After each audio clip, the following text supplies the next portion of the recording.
Hello, friends, and welcome to Life in Layers. My name is Ashley. I'm a licensed cosmetology educator and behind the chair stylist, beauty mentor, and a wife and mom who is building a beauty empire right here in Oklahoma.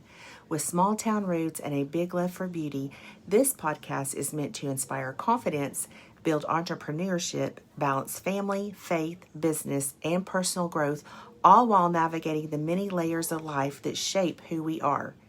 I created it for people just like me, people who are chasing big dreams, building something meaningful, and trying to balance it all. If you love a little pink, glam, beauty, and real conversations, then you're in the right place. Whether you're getting ready for your day, driving to work, or just needing a little inspiration, I'm glad you're here. Let's do Life in Layers together.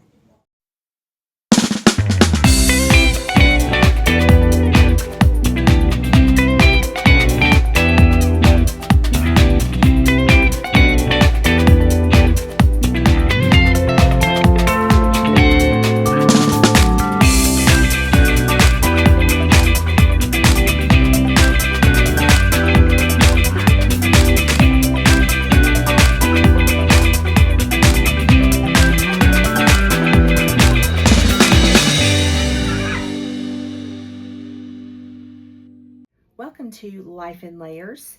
My name is Ashley and I am your host for this episode. I'm coming to you from the Pink Parlor and I'm so glad you've joined me today because I have an interesting topic to discuss. Today I'm talking about something that people get wrong all the time, and that's confidence. So somewhere along the way, we started believing that confidence has to be loud, that confident people are the ones dominating the room, talking the most, showing off, and proving something to everyone around them. But the truth is, real confidence usually isn't loud at all. In fact, most of the time, the most confident people are the quietest ones. So let's get into this. What do I mean when I say loud confidence or quiet confidence? You're probably thinking, yes, what is loud confidence? Like I said, most people think that confidence is the loudest person in the room, the bold one, the one who's talking the most, posting the most, proving the most. But real confidence, it's usually a lot quieter than that. And I want to talk about the difference between loud confidence and quiet confidence because they are not the same thing. Loud confidence isn't always bad, but sometimes it comes from insecurity. So loud confidence often feels like a performance. It's showing people how confident you are rather than actually being confident. Someone who constantly reminds others of how busy they are, someone who posts wins but hides struggles, someone who dominates the conversation. Loud confidence says, "Look at me," while quiet confidence says, "I know who I am." So when you really think about it, the most powerful people that you've ever met probably weren't screaming their worth. They just carried themselves differently. Sometimes loud confidence comes from fear. Sometimes the loudest is actually the most fragile. Quiet confidence doesn't need a spotlight. It carries its own light. Confident people don't always look the way we expect them to. They're not always the loudest voice or the biggest personality. Sometimes the most confident person is actually the one who's just quietly observing, learning, moving with certainty. Confidence is the belief that you can rely on yourself. Not that you'll always win and not that you'll always know what to do, but that you can trust yourself to handle what happens, figure things out, or recover from mistakes. It isn't always thinking that you're perfect. It's just trusting yourself enough to handle imperfect outcomes. So it's easy to confuse or compare confidence with arrogance. Confidence isn't arrogance. So there is a difference between being confident and just being arrogant. Let's break this down and consider the differences. A Confident person is rooted in self-trust, while an arrogant one is rooted in insecurity. Confidence is being comfortable being wrong, while the arrogant person always needs to be right. Confidence doesn't require validation. An arrogant one depends on it. And confident people learn from failure while the arrogant person denies it. Confidence is quiet, arrogance is loud. Confidence says, I'll figure this out, while arrogance says, I already know everything. So your confidence grows when you realize, I've handled worse. Hard experiences create evidence. What have you already survived? What problems have you solved before? Unfortunately, many people struggle with self-trust. It may be because we overthink and over-criticize ourselves. We are our harshest judge. Perfectionism is another reason. If the standard is perfectionism, then you always feel like you failed. Many feel like they need validation from social media, from parents, bosses, or even relationships, and that's outsourcing validation. And when you feel like that, your confidence becomes fragile. So if your confidence depends on someone else's approval, then you've given them your self-trust. Society trains us to associate volume with power. One big reason people confuse loudness with confidence is that we've been taught to see it as leadership. For decades, the loudest voice in the room was often the one that got attention. In workplaces, classrooms, politics, media, the person who talked the most, interrupts, dominates conversations, and speaks aggressively, they often appear the most powerful, even if they're actually not confident. But real confidence doesn't require domination. Culturally, we're conditioned to think that loud equals strong and quiet equals weak, when in reality, some of the most confident people are the calmest people in the room. So confidence doesn't have to shout to be heard. Social media distorts what confidence looks like. And I always feel like I feel like I always have a love-hate relationship with social media. It has its good things, the pros and cons, and then it has the bad parts to it. But social media distorts what confidence looks like. Online culture rewards big personalities and big reactions. Algorithms, they love dramatic reactions, strong opinions, loud personalities, and bold statements. But those things are performances, not necessarily confidence. Quiet confidence doesn't always go viral because it looks like consistency. It looks like discipline. It looks like showing up every day and doing the work, which isn't flashy, but it's real. It's authentic. Sometimes when I think about confidence being loud or quiet, it reminds me of being in the beauty industry, specifically working behind the chair. Sometimes the loudest stylist in the room talks the most, posts the most, brags the most, but the truly confident stylist focuses on their craft. They build loyal clients. They let their work speak for itself, and they stay consistent. Confidence behind the chair looks like knowing your skill, admitting that you're still learning, and not competing with everyone around you. And this is something I've talked to my students about, building confidence behind the chair. Trust in yourself, trust what you have learned, trust in your skills, and just, those will give you confidence behind the chair. Because if you work at building your craft and trying to build loyalty with your clients, then your confidence will shine through without even trying. Quiet confidence is also being comfortable with yourself. Walking into a room without needing everyone's approval, wearing what you like without without worrying about judgment, not reacting to every negative comment, being kind without accepting any recognition, or supporting others without feeling threatened. That's stable energy, not attention seeking energy. And it's being proud of yourself privately. And it's doing the work when nobody's clapping. When someone consistently shows up dressed nice, their hair is done, their makeup is on, they're put together, people often assume it's for attention. But in reality, it's often about self-respect and pride in your work.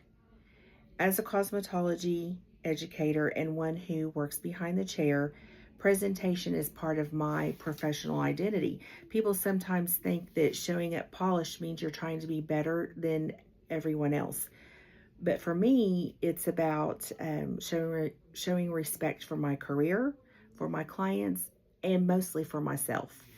When someone is comfortable with themselves, it can unintentionally highlight insecurity in others. And that's something I have to remind myself of daily. Because, yes, there's often times where I get the comments of, why are you so dressed up? Where are you going? You know, just because I've done my hair or my makeup or I've put on a cute outfit doesn't mean I'm going somewhere special, or there doesn't have to be a reason why I dressed up. I did it for myself.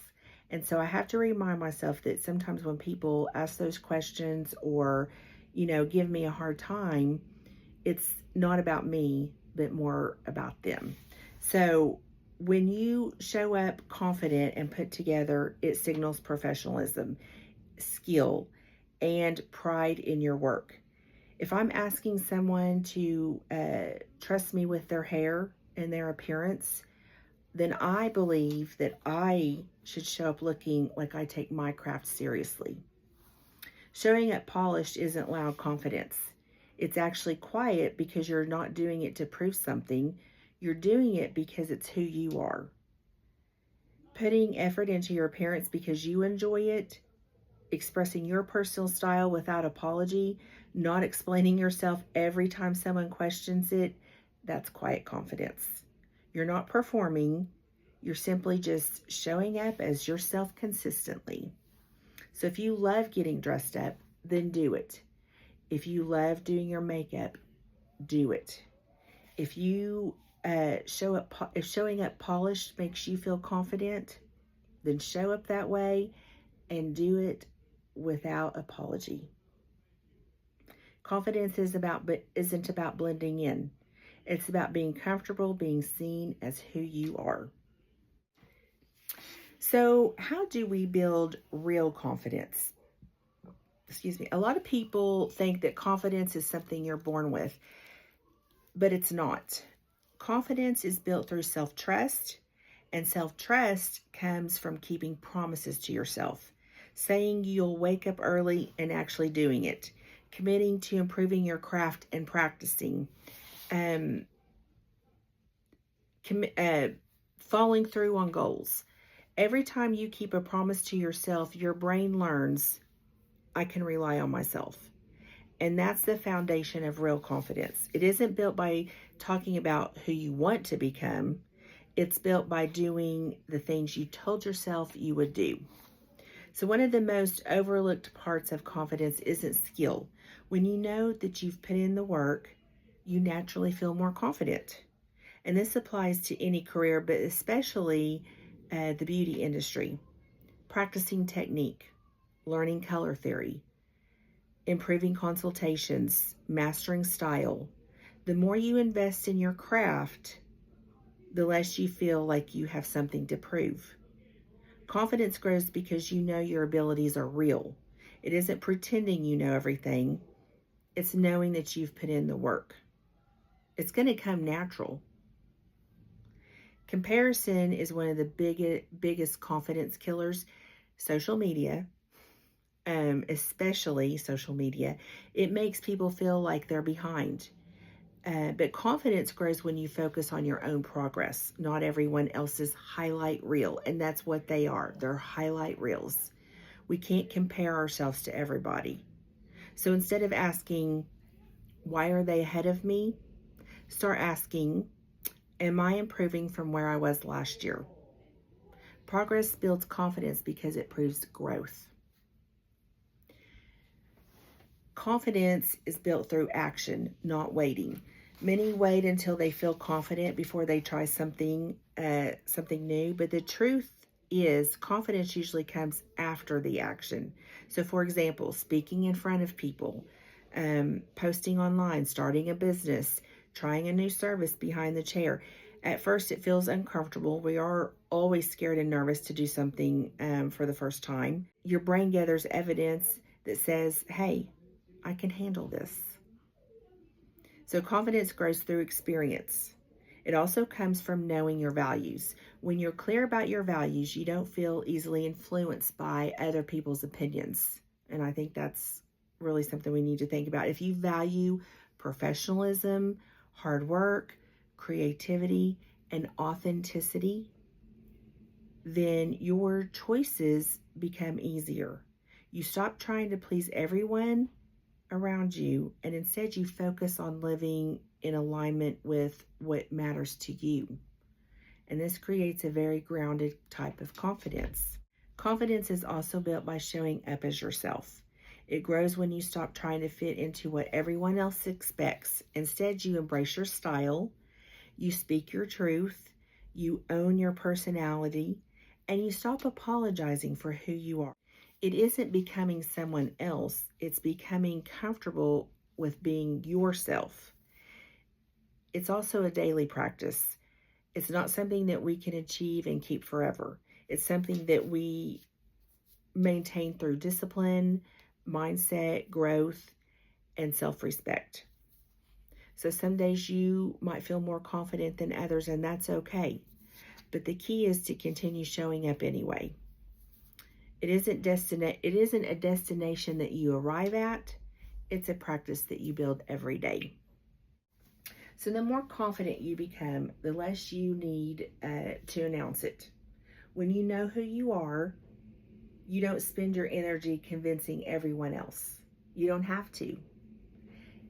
And that kind of confidence, that's the most powerful kind there is. So if you ever felt like you're not loud enough, like you're not bold enough or flashy enough to be confident, let me remind you of something. Confidence isn't loud. It doesn't need to be. It doesn't argue. It doesn't perform. And it doesn't beg for attention. It simply just shows up. It shows up prepared.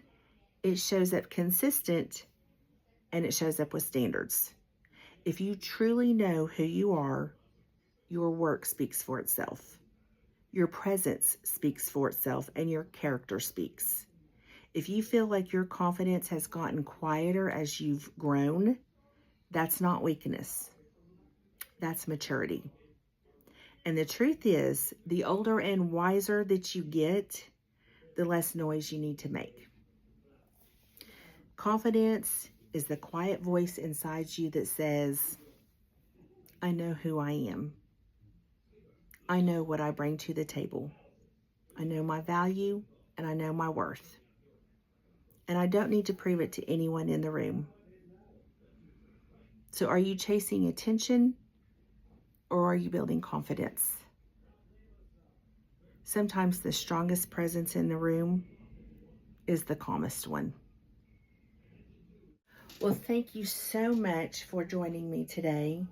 If this episode resonated with you, be sure to share it with someone who needs to hear it too.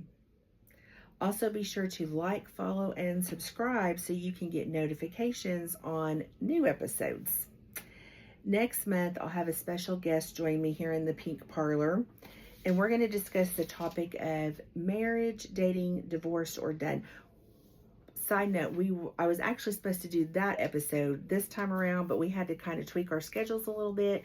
So my dear friend will be joining me next month or on next episode, and we will be discussing marriage, dating, divorce, or done. But for now, take care of yourself. This is Life in Layers, and I'll see you next time. I'm Ashley signing off.